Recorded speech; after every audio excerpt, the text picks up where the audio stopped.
Hi, my name is James Kotecki. You are in the C-Space studio at CES 2020, and with us is Gene Foster. Welcome back. Once again, you are the SVP Marketing and Communications of the Consumer Technology Association, and we're glad to have you back for a second time in the studio. Good to see you again, James. So I think, as is tradition, we should probably start out with a quick recap of what the Consumer Technology Association is. Yes, so everybody knows what CES is. But sometimes when I say I work for CTA, people kind of get a little bit of a blank look. So the CTA, Consumer Technology Association, is the association that represents over 2,000 technology companies in North America, from some of the biggest to lots of startups. But our job is to really represent those members, be it on policies, individual platforms. We do research on specific issues. We do a lot of work on setting standards, like standards for Fitbits, so all the like fitness trackers, so they all work together. And obviously, first and foremost, everybody knows us for this great event in CES in Vegas that we put on every year, which is CES. I believe that CES and CTA initially started as radio was like the original kind of core technology of this show. And obviously it's evolved so much since then. The brands of CTA and CES continue to evolve. Where do you see the brands now, and most importantly, because CES is all about the future, where are they going? Where are they going? So let me start with CES. So people, I think, sometimes people still think about this as the gadget show.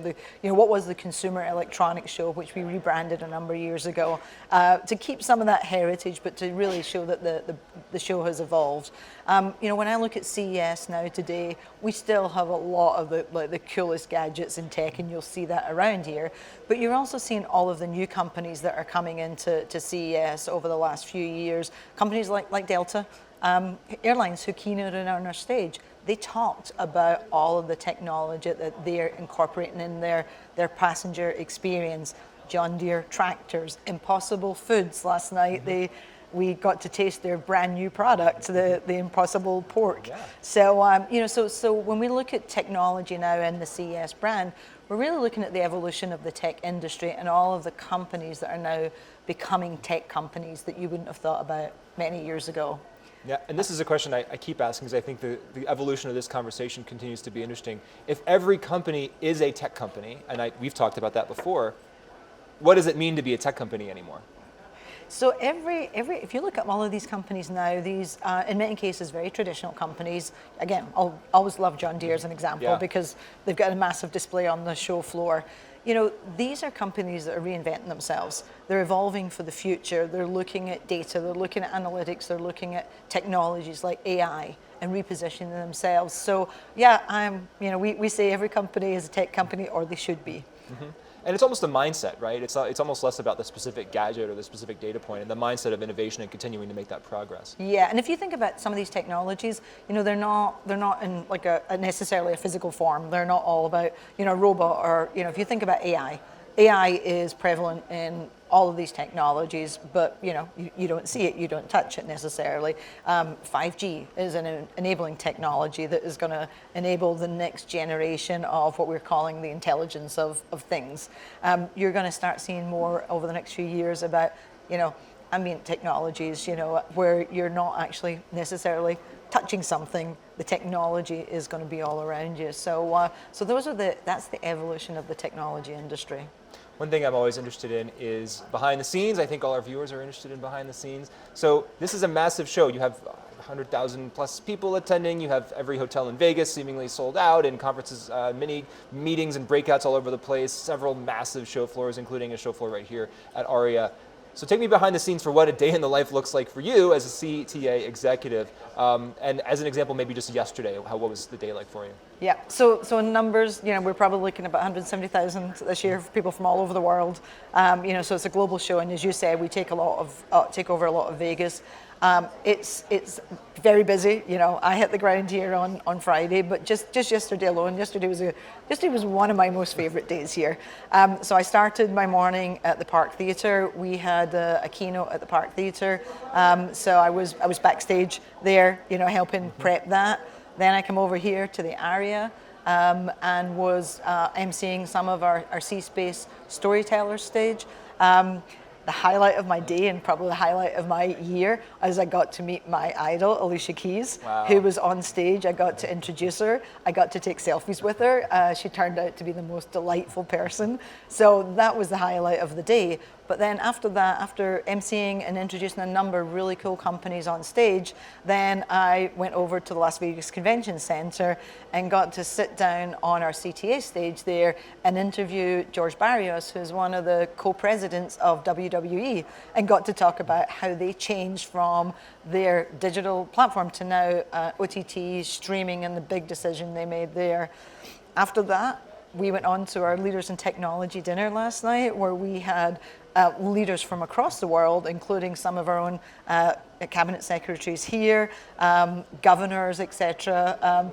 And got to hear Pat Brown of Impossible Foods talk about the evolution of his company. So that was an example of my day.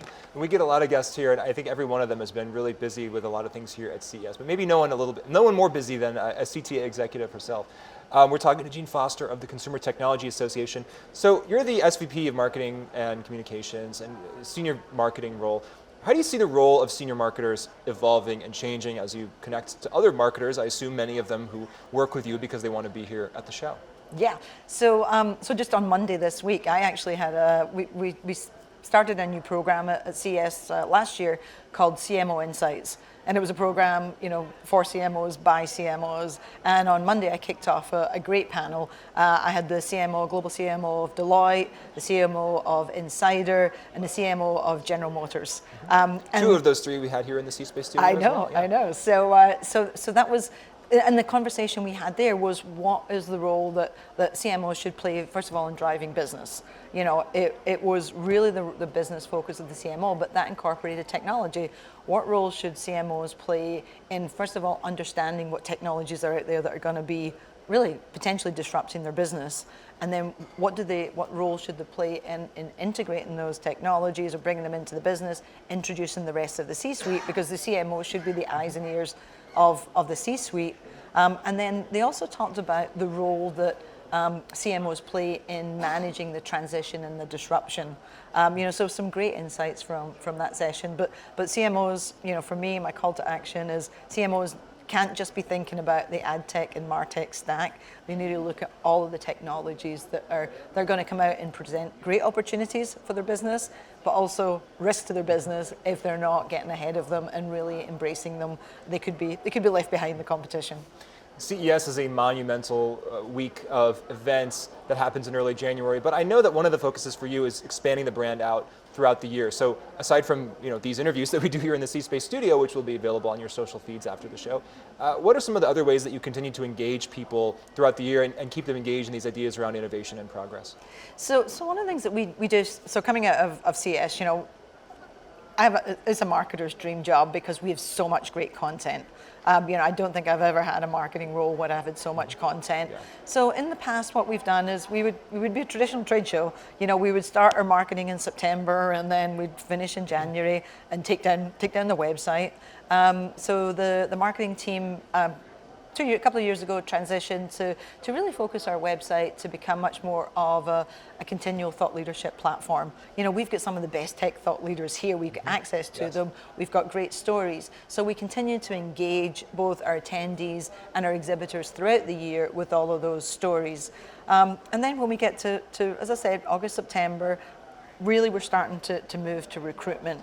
So very highly targeted programs, reaching out to bring back the attendees that have been there before, but also then look at new attendees.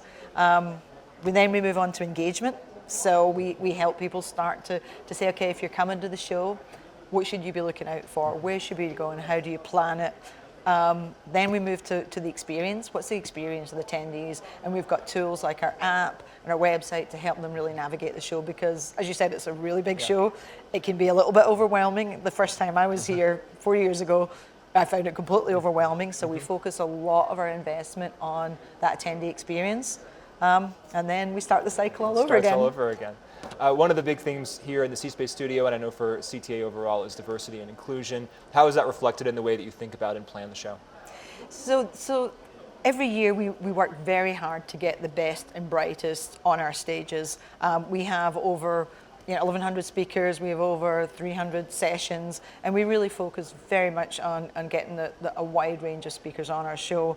So we continue with that, and we've done that this year. But in addition to that, we actually, as an industry, we focus on driving best practices in diversity and inclusion. We do that all year long, and we've brought that to the CES stage. We have a program this year called Innovation for All that's really focused on showcasing all of the diverse voices that we see here, because as we all say, if you can't see it, you can't be it. We want to use our platform to get those voices on stage.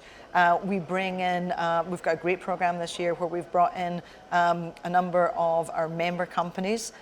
We have a diversity working group, and again, that's designed to share best practices and drive them out in the industry, so they came here.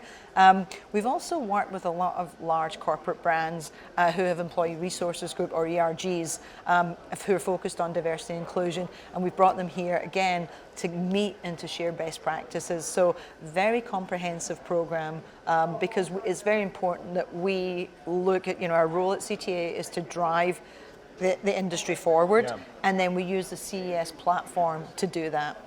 So many new things at the CES, and we were joking before this interview that I was going to ask you this question. What's something that you've learned from this CES that you think you might apply to CES 2021? And I told you this was a hard question because there's so many That's things. That's why I wanted to ask it. And so now you're putting me on the spot. There are so many things. One of the things that I've seen, just from looking at some of the exhibitors around here, is there's some really good engagement technologies. So for example, one of the things that Deloitte are that Delta are showcasing, and their space, and I haven't actually seen it in practice yet, but they've got like digital ads and digital billboards that basically you and I will walk past at the same time and see something, something different and something targeted. Whether that's for next year for CES, I don't know, but technologies like that, that really again focus on the attendee experience would be really cool for me. And again, what a marketer's dream, because you get to walk around and see all this technology, and then you get to pick and choose the best stuff to use for your own marketing efforts. And get to partner with all of these amazing companies that are here. Last question, 2020 will be the year of blank. Artificial intelligence. That is the key theme of the show. I'm saying it's just AI is everywhere, in every aspect of the show. And do you think people are excited about it, fearful of it, using it really in their businesses now? All of the above. All the above. So people are seeing the possibility. The industry is concerned about misuse. So as an association, we've actually, for example, in our healthcare area, which is a big play for us, we've developed best practices and published guidelines and best practices for AI and privacy in healthcare. So we've got a lot of discussions going on at the show this week to talk about those, to talk about regulations, to talk about privacy, and how do you drive best practices? Because again, that's a key role. So, tremendous opportunity. It has to be rolled out in the right way. Well, we'll continue to keep in touch as you drive the future forward. Gene Foster, Consumer Technology Association. Thank you so much. Thanks, James. For being here in the C-Space studio, and frankly for making the C-Space studio possible, because this is a CES CTA production. And I'm James Kotecki, your host here in the C-Space studio at CES 2020. Keep it right here because we have more great conversations coming your way.